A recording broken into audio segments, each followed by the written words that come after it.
Hello dear students, देखिए बच्चों, पिछली एक्सरसाइज जब हमने पिछली वीडियो भेजी थी आपको, तो उसमें आपको चतुर्भुज के प्रकार समझाए थे।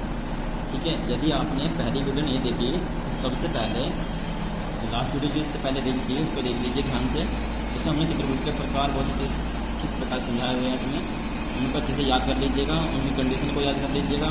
ठीक है, तभी जा करके आपकी ये समझ में आएगी एक्सरसाइज 1.1। ठीक है, यहाँ देखिए क्वेश्चन नंबर फर्स्ट है इसमें एक्सरसाइज 8.1।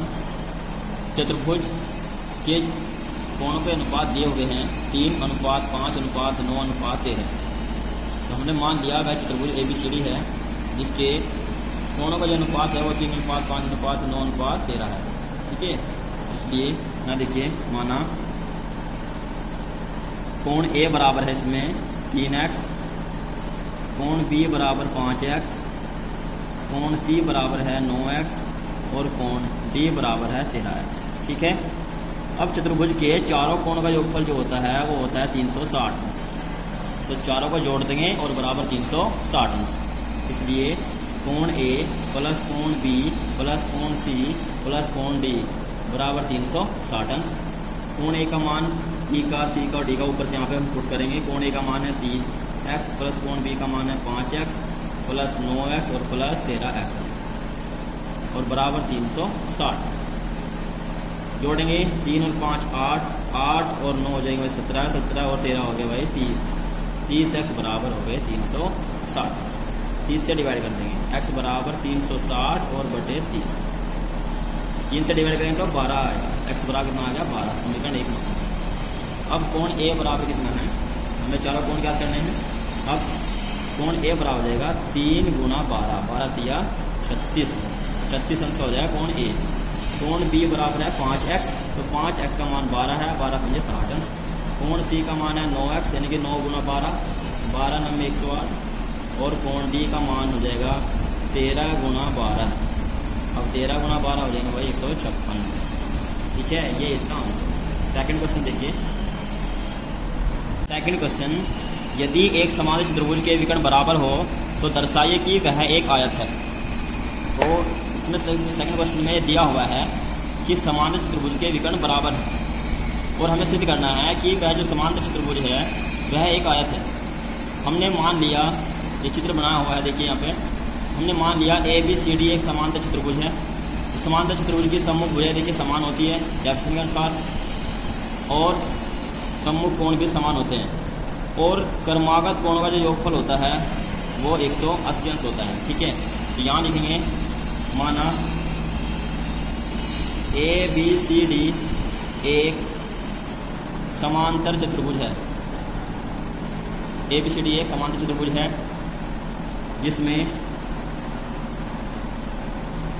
AD बराबर है BC और AB भुजा जो है वो बराबर है CD भुजा के। AB भुजा जो है वो CD भुजा के बराबर है और AD भुजा BC भुजा के बराबर है।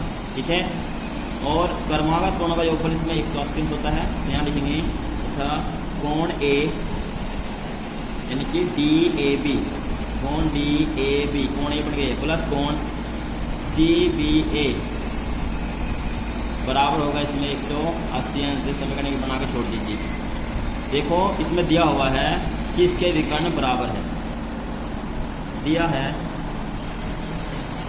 AC बराबर BD, समीकरण 2 बना दिए। ठीक है, अब हम जैसे कि दिया हुआ है कि दोनों ये विकर्ण जो है आपस में बराबर है, तो यहाँ से हम इन दो त्रिभुजों को जो है समरूप सर्वांग सम सिद्ध करेंगे। त्रिभुज DAB तथा त्रिभुज CBA, इन दोनों त्रिभुजों को सर्वांग सम सिद्ध करेंगे। एक त्रिभुज है इसमें ये और दूसरा है ये। ठीक है, तो सर्वांग सम सिद्ध करके हम ये दिखाएंगे कि इसके ये दोनों कोण जो है आपस में बराबर है। फिर इन दोनों कोणों का योगफल हमने यहाँ पे लिखा है 180 अंश, एक का मान रख देंगे। और यहाँ से ये कब सिद्ध होगा कि ये एक आयत है, जब इस समांतर चतुर्भुज का कोई एक कोण 90 अंश हो जाएगा, तो उस कंडीशन में ये समांतर चतुर्भुज आयत बन जाएगा। ठीक है, तो यानी कि हमें कुल मिला करके इस समान चतुर्भुज का कोई एक कोण 90 अंश का सिद्ध करना होगा। ठीक है, तो यहाँ से हम लिखेंगे त्रिभुज DAB तथा त्रिभुज CBA में इन दोनों त्रिभुजों में देखिए, ये भुजा इस त्रिभुज डी ए बी में भुजा ए डी इस त्रिभुज में भुजा बी सी के बराबर है, क्योंकि ये समांतर चतुर्भुज है, ये सम्मुख भुजाएं है। ठीक है, ध्यान रखेंगे, इसमें जो भुजा ए डी है वो बराबर है भुजा बी सी के। क्यों है? सम्मुख भुजाएं हैं, समांतर चतुर्भुज की सम्मुख भुजाएं हैं। ठीक है, फिर देखिए यहाँ पे ये जो विकर्ण है बी डी, ये इसके विकर्ण के ए सी के बराबर है, यानी कि बी डी बराबर है ए सी। और क्योंकि एक समांतर चतुर्भुज है, तो यहाँ से इसमें जो आपको ये भुजा दिखाई दे रही है ए बी, ये दोनों में उभयनिष्ठ है। तो ए बी बराबर है ए बी, ये क्या है? उभयनिष्ठ भुजा है। इसके ऊपर क्या लिखोगे? ये दिया हुआ है समीकरण 2 से देखिए। तो भुजा भुजा भुजा से ये दोनों त्रिभुज क्या हो जाएंगे? त्रिभुज डी ए बी सर्वांग सम हो गए त्रिभुज सी बी ए के सर्वांग सम हो गया। इससे साइड साइड साइड से जब दो त्रिभुज सर्वांग सम होते हैं तो संगत भुजाएं समान होती है और संगत कोण भी समान होते हैं। इसलिए कोण डी ए बी बराबर होगा कोण सी बी ए के। डी ए बी जो कोण है वो सी बी ए के कोण के बराबर है। तो समीकरण 1 से इसका मान यहाँ पुट कर देंगे। डी ए बी का जो मान है वो है कोण सी बी ए, यहाँ से जो डी ए बी है इसका हमने मान रख दिया सी बी ए, प्लस कोण सी बी ए बराबर 180 अंश, 1 और 1 2, 2 कोण सी बी ए बराबर 180 अंश और कोण सी बी ए बराबर 180/2 यानी कि 90 अंश। अब इस समान चतुर्भुज का कोण भी जो है वो 90 अंश का आ चुका है, तो कोण ए भी 90 अंश का होगा, क्योंकि ये दोनों कोण क्या है यहाँ पे इक्वल है, आगे चुके हैं। ठीक है, तो इसलिए हम कह सकते हैं, इसलिए यह एक आयत है, इसलिए समांतर चतुर्भुज ए बी सी डी एक आयत है। ठीक है, यही हमें प्रूफ करना था इसमें।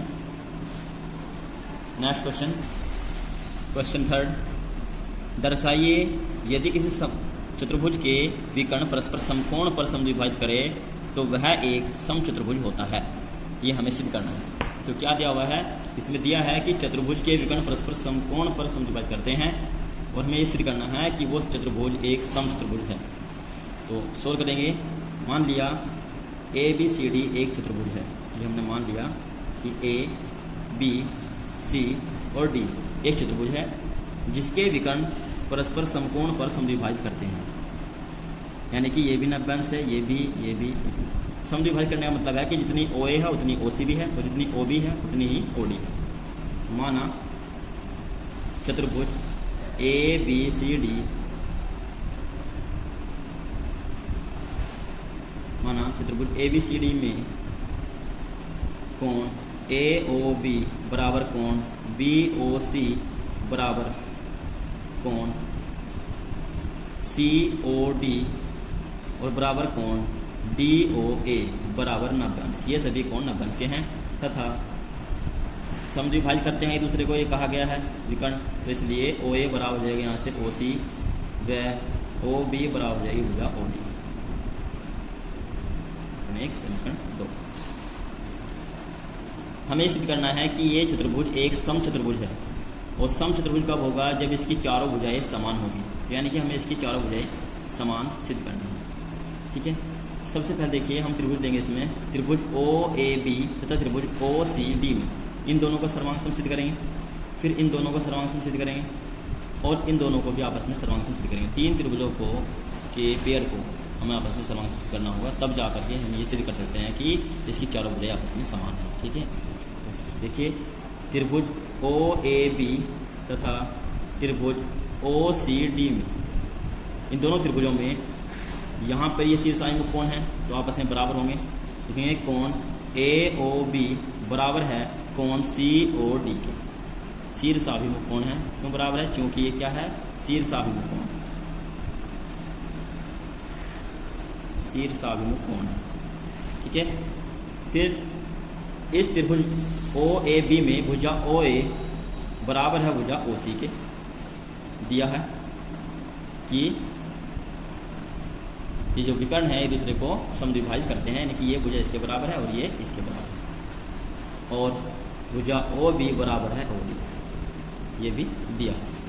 तो यहाँ से भुजा कोण भुजा भुजा कोण भुजा से क्या हो जाएगा, सर्वसम सिद्ध हो जाएंगे। तो त्रिभुज ओ ए बी सर्वांगसम है त्रिभुज ओ सी डी के भुजा कोण भुजा से, यानी कि साइड एंगल साइड से। और जब दो त्रिभुज सर्वांगसम होते हैं तो संगत भुजा समान होती है और संगत कोण भी समान होते हैं, इसलिए ए बी जो भुजा है वो सी डी के बराबर हो जाएगी। तो ए बी भुजा किसके बराबर हो जाएगी, यहाँ से ए बी भुजा सी डी के बराबर हो जाएगी। इसी प्रकार त्रिभुज ओ ए डी तथा त्रिभुज ओ बी सी में त्रिभुज ओ ए डी, देखिए ओ ए डी तथा त्रिभुज ओ बी सी में, इन दोनों त्रिभुजों में ये भुजा इसके बराबर है, ये भुजा इसके बराबर है, ये कोण 90 अंश के हैं, ठीक है, शीर्षाय में कोण है और ये प्रत्येक जो है 90 डिग्री का भुजा है। तो इसलिए इन दोनों त्रिभुजों में भी क्या होंगे, ये दोनों त्रिभुज सर्वांगसम हो जाएंगे, यानी कि भुजा ओ डी बराबर है ओ बी, ये दिया है। कोण ए ओ डी बराबर है कोण सी ओ बी, दोनों 90 अंश के हैं। कोण भुजा ओ ए बराबर है भुजा ओ सी, ये दिया है। इसलिए त्रिभुज ओ ए डी सर्वांगसम है त्रिभुज ओ बी सी के भुजा कोण भुजा से, साइड एंगल साइड से सर्वांगसम है। जब त्रिभुज सर्वांगसम होगी संगत भुजा समान होगी, तो इसलिए भुजा ए डी बराबर हो जाएगी भुजा पी सी। समीकरण नंबर 4। अब हम लेंगे त्रिभुज ओ ए बी तथा त्रिभुज ओ ए बी तथा त्रिभुज ओ सी बी में, त्रिभुज ओ सी बी में देखिए इन दोनों त्रिभुजों में ये जो भुजा है ये उभयनिष्ठ भुजा है, ओ बी बराबर है ओ बी, उभयनिष्ठ भुजा है, कॉमन है ये। और कोण ए ओ बी बराबर है इस त्रिभुज में कोण सी ओ बी, प्रत्येक 90 अंश का है, ये दिया हुआ है। और इस त्रिभुज में भुजा जो ओ ए है वो दूसरी त्रिभुज की भुजा ओ सी के बराबर है, ये दिया है, ये समद्विभाजित करती हैं। इसलिए भुजा कोण भुजा से त्रिभुज ओ ए बी सर्वांगसम है त्रिभुज ओ सी बी, भुजा कोण भुजा से, साइड एंगल साइड से, ये सर्वांगसम है। और जब दो त्रिभुज सर्वांगसम होंगे तो संगत भुजा समान होगी, तो इसलिए जो भुजा ए बी है वो भुजा बी सी के बराबर हो जाएगी। समीकरण नंबर 5। अब समीकरण 3, 4 और 5 से, समीकरण 3 से ए बी भुजा सी डी के बराबर है और ए डी भुजा बी सी के बराबर है। और हमने यहाँ से किया कि ए बी भुजा बी सी के बराबर है, तो जब ए बी भुजा बी सी के बराबर है, बी सी ए डी के बराबर है, तो ए डी भी ए बी के बराबर हो जाएगी। और ए बी भुजा सी डी के बराबर है तो सी डी भुजा ए डी के बराबर हो जाएगी और बी सी के बराबर हो जाएगी, चारों भुजा समान हो जाएगी। इसलिए समीकरण 3, 4 व समीकरण 5 से सिद्ध होता है कि चतुर्भुज की चारों भुजाएं समान हैं, यानी कि ए बी बराबर बी सी बराबर सी डी बराबर डी ए, चारों भुजाएं समान हैं। अतः हम कह सकते हैं कि चतुर्भुज ए बी सी डी एक समचतुर्भुज है। ये प्रूफ हो जाएगा। ठीक है, आज के लिए इतना ही।